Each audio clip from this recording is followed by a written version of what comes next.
You're on.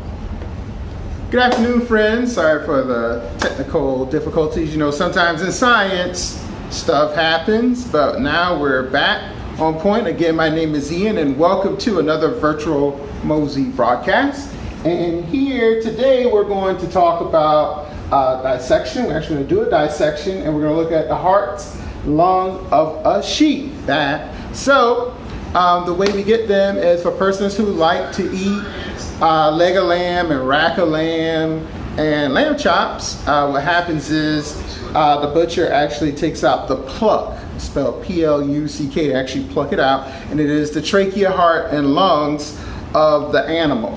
All right, and so then they put it in a liquid called propylglycol, which is a form of alcohol, and it actually preserves it. And they put it in this liquid for about 3 weeks, and then they sell it to us in vacuum sealed bags. And so today, as I said, we're going to look at the heart and the lungs of the sheep. You may be saying, well, why sheep? Because we're doing something called comparative anatomy. So we're comparing the sheep's organs to ours. So here is a drawing of the heart. Heart's job is to pump blood. Great organ. It is a muscle, okay, that pumps blood to your brain and throughout the body. Your heart, if you make a fist, is about the size of your fist. So is your stomach, and so are your kidneys. That's what they have in common, is the size. All right? And so your heart works in conjunction with the lungs. So as deoxygenated blood, don't get caught up on the color so much, just know that blood that flows through the right side of the heart is deoxygenated, all right? And it needs to get some wonderful oxygen from the lungs. So it comes through the superior and inferior vena cava, which basically means lower big vein and upper big vein. Comes down through the atria into the ventricles. There are valves that open and close, which, by the way, is what your doctor listens to when he takes the stethoscope and listens to your heart, because he's listening for a certain rhythm. So it comes down through the valves, and the valves only allow the blood to flow one way, then it gets pumped over to your lungs. All right? Every time you inhale, your lungs are a nice reddish color because of all of that oxygen. But the secret to the way that the lungs work are something very, very tiny that you won't be able to see because they are microscopic, and they're called alveoli. And so what happens is when the heart pumps the blood without oxygen over to the lungs, what happens is it flows to the alveoli and an exchange is made. So the breath that we breathe out, carbon dioxide, is treated as waste and removed, and then the red blood cells receive nice oxygen, goes back to the left side of the heart and gets pumped out to the body, to your brain and to the rest of the organs of the body. So we're going to kind of go over this and look at that. One of the things that you definitely have to have for dissection, you say, are gloves. All right. So we're going to put on our gloves. And what I've done is kind of gone ahead and cut some things for us already so that you can see. And we can kind of describe what we have. All right. And so this is the trachea here. It actually has two textures. There's an outer texture and then an inner texture. So I've cut off a section here. All right.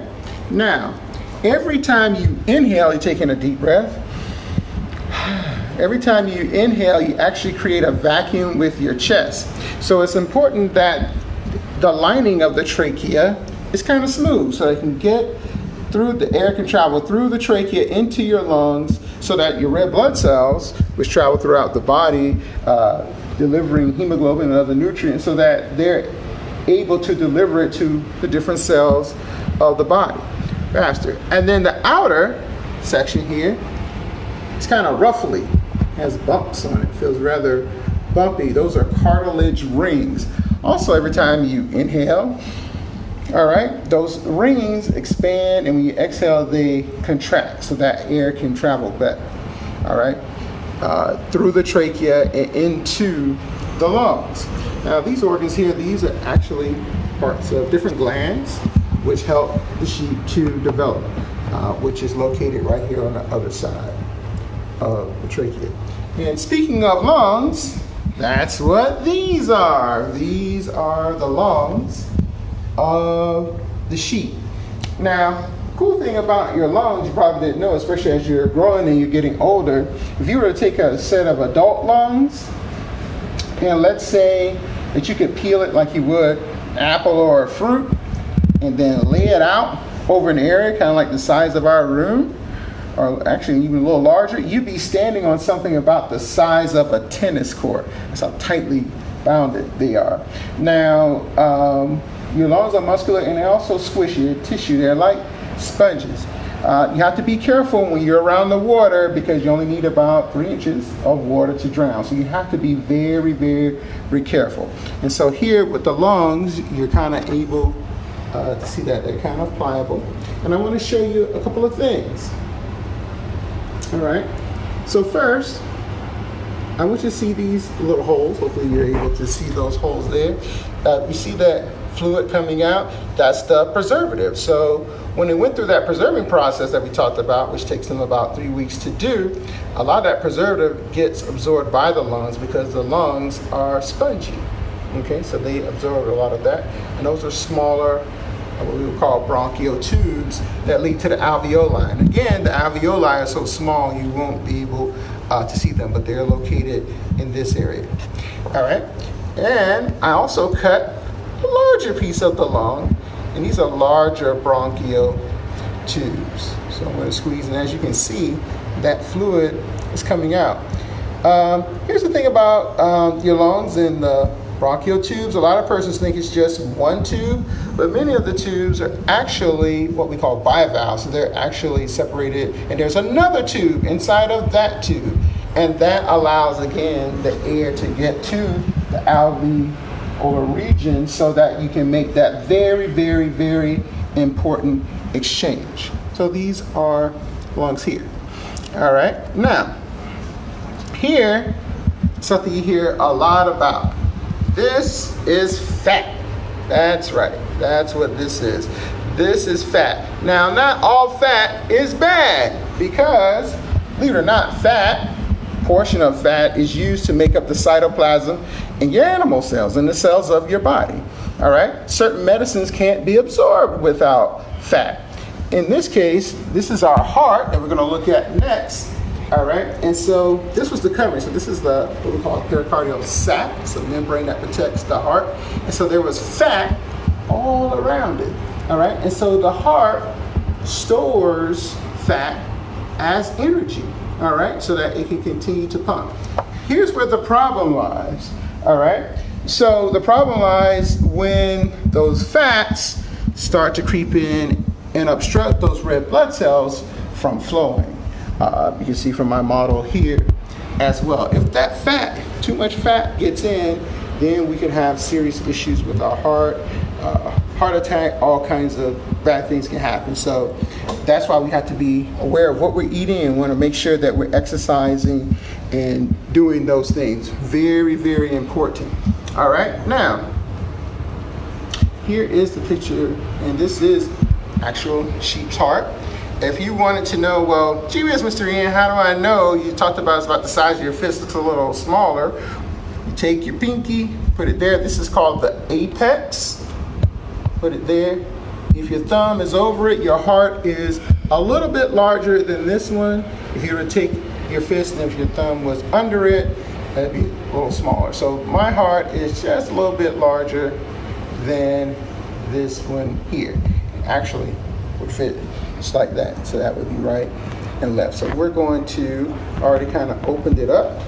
Now, see this here? This is muscle. The heart boasts its own type of muscle, cardiac muscle. This allows the heart to continuously beat. And then here, in this portion here, see all those little strings? That's called the chordae tendineae. So those are like the tendons of the heart. So as the heart beats, it helps the heart to continue to beat. Just like you have tendons attached to your muscles. Same thing. Remember, the heart is a muscle. This piece that the strings are coming from, that's the papillary muscle there. And then if I open this up just a teeny bit more, see what they're attached to? Remember we talked about those valves. There's a valve there. And there's another one on this side. Now, here's the thing that I like to do in our dissection class. When I take my finger, go up under, ta-da! All right, big vein. All right, that's the aorta. All right, and so the blood actually comes out, goes through the aorta to your brain, and then it goes to the rest of your body. A lot of times when you see in the science books, most persons say, oh, that's the aorta, that little part right there. Well, in actuality, it's actually like that long. So that all of the cells of the body can receive oxygenated blood. All right? So you have one that goes up to your brain. Part of the aorta goes up to your brain. If you were to take a couple fingers and feel this area, that'd be like your carotid, and so you can feel your pulse that way. And a lot of times, sometimes doctors will feel there or listen to it, go in there just listening to blood traveling. And then, like I said, aorta's that long and it goes, the rest of blood will flow to the rest of the body. Very, very important. Now I have this blood pressure cuff here because blood pressure, very, very important. What blood pressure does is it lets the doctor know what is going on. If you are feeling ill, you tell the doctor you're not feeling well. Once they take your vitals, which is usually your weight, temperature, blood pressure, if your blood pressure is slightly elevated for someone that's your age or in your age group, then that is a sign, because when you're not feeling well, guess what happens? Your blood pressure actually starts to creep up, and that's a sign to let the doctor know that you're not feeling your best. Now, for adults, and those becoming adults, this is a very, very important number, or two numbers. See, right there. Because that's the high blood pressure range. What these numbers denote is that you're in this range. You're actually asking your heart to do more, to work harder than it would normally have to. All right, so the top number is what we call the systolic. That measures the heart when it beats, when it's pumping. All right, so that's that top number.